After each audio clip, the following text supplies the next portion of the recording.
This is John Comstock with Arizona Meth Detection Service. Today is May the 25th, 2011, and we have an Arizona Republic to show that we do have the correct date.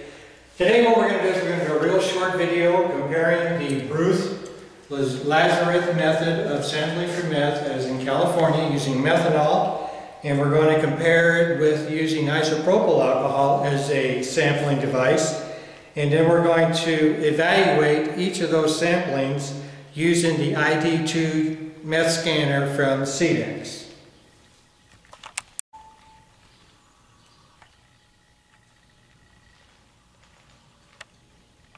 Go. Okay, again, this is John Comstock, and what we're going to do is we're going to first take some samplings under the Bruce Lazarus method of using methanol, and we're going to use the Wattman filter paper as it's stated in California. And then we're going to be using methanol. But methanol, understand, is a hazardous material, and normally, if you're going to do a structure, you would have to allow a day or two for it to be decontaminated because you use methanol alcohol. And that's why isopropyl is so much more important, is because you do not have to have ventilation, or is it a hazard to use methanol when you use it. So I have some prepared Wattman papers that I have ensured that are clean, and I'm going to take a wooden dowel, a piece of cotton, and I'm going to put the cotton around the dowel, and then I'm going to put the Wattman paper inside that so I have a surface to be able to wipe from. And I'm going to go simply to where the methanol Wattman paper, filter paper is. I'm going to saturate it, or just simply moisten the area with methanol alcohol inside the required 100 centimeters squared. And I'm going to simply place that on my board as to where it's going to be taken care of. And now I'm going to change gloves from methanol over to isopropyl, so we'll be off camera for a second. Back on. Now we're going to be using isopropyl, 99% isopropyl and Wattman paper to take a sample from our wall.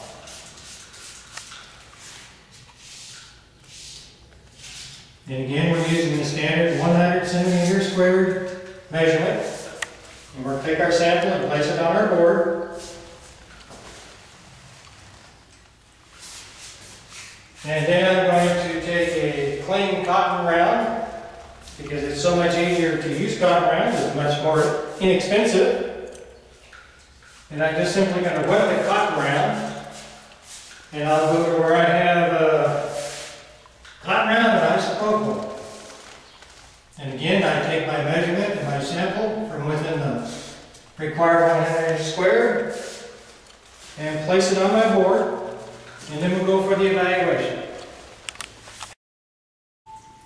Okay, now this is the CDEX ID2 Enhanced Meth Scanner that's designed to look and determine instantly whether or not meth residue is at a level of 1.5 California Minnesota standard or greater.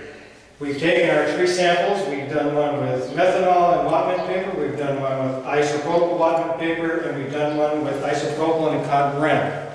We're simply going to evaluate these at this time. First one we'll evaluate is the methanol, and as you can tell, based on the Bruce Lazarus method, our ID2 scanner indicates that we have positive reaction. Using the isopropyl alcohol,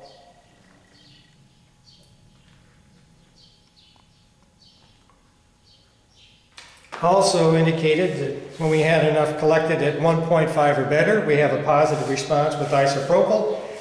And then when we use the cotton round as our collector, whether we use Wattman paper or not, we also get the same similar response on all 3 methods.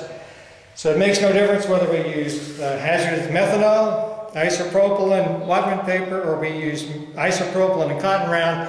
The ID2 scanner is designed to read all 3 methods effectively and basically within the same exact range.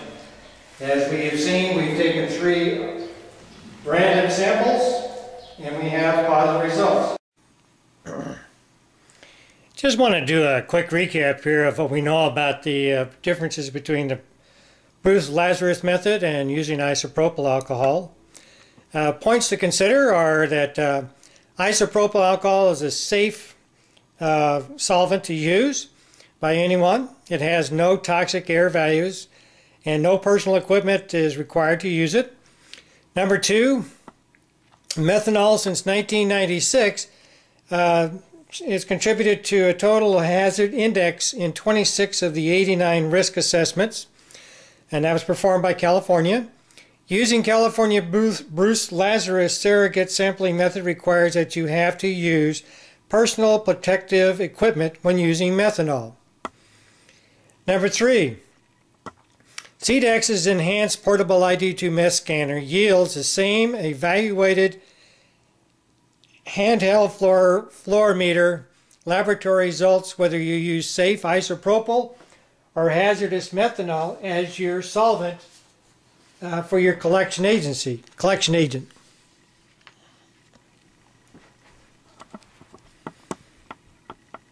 Number four, additional bonus designed into the ID2 Meth Scanner indicates when your samplings are below or under the Minnesota-California exposure standard of 1.5 micrograms per 100 centimeters squared. Basically, you know when it's healthy, when it's a healthy environment once again. Number five, the cost of a property evaluation for methamphetamine residue. Taking 100 samples, say of a hotel, motel, dorm room, or anything up to 3,000 square feet. The material cost in conjunction with the ID2 Meth Scanner is under $10 to evaluate at the 1.5 level or greater when you're using isopropyl alcohol. And if you take 100 SKC Meth Check 1500s at 1.5 range, the chemical wipes will run you about a little more than $4,000. And of course, if you use the Bruce Lazarus methanol surrogate method, it's basically cost prohibitive to do that. And number six, the amount of time to collect and evaluate each of the 100 collected EPA samplings at the site location where the collections were taken. The ID2 Meth Scanner can do it within 45 to 60 minutes, and that includes taking 100 samples and evaluating each collected sampling to determine if meth residue was present. Per the SKC posted user's video that they have online, it takes between 4 and 5 minutes per chemical swab, or 400 to 500 minutes, basically 6.5 to 8 hours to perform the same thing. And of course, the Bruce Lazarus de facto method basically cannot be evaluated at the site location itself, as it has to be sent off to the laboratory for the analysis.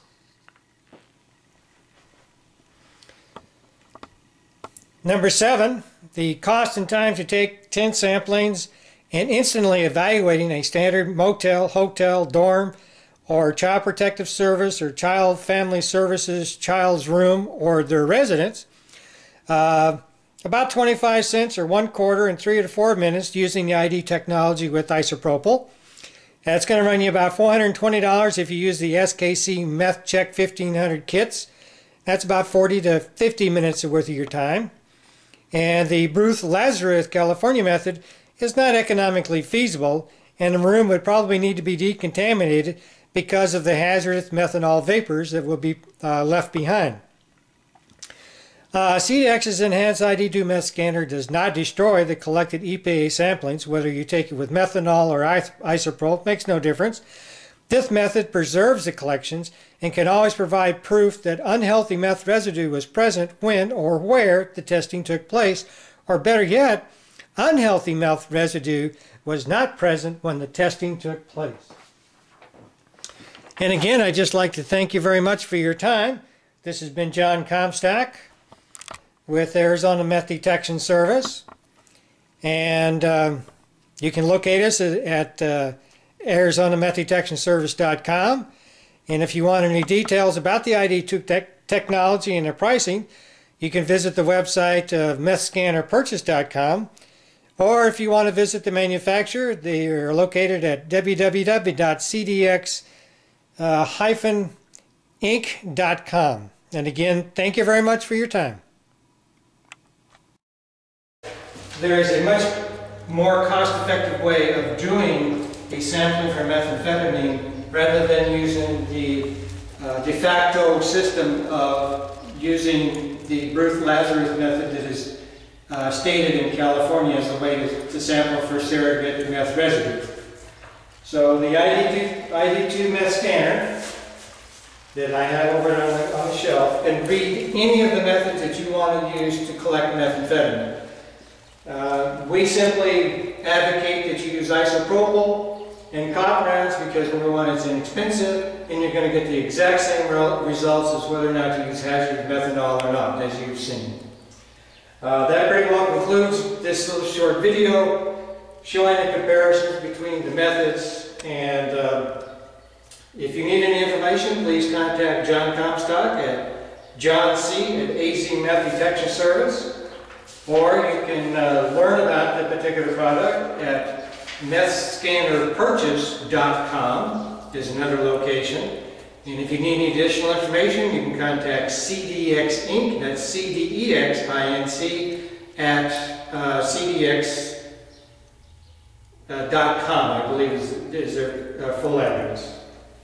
Thank you very much for your time, and again, this has been May the 25th, 2011, and showing the differences between the various sampling methods. Thank you very much for your time.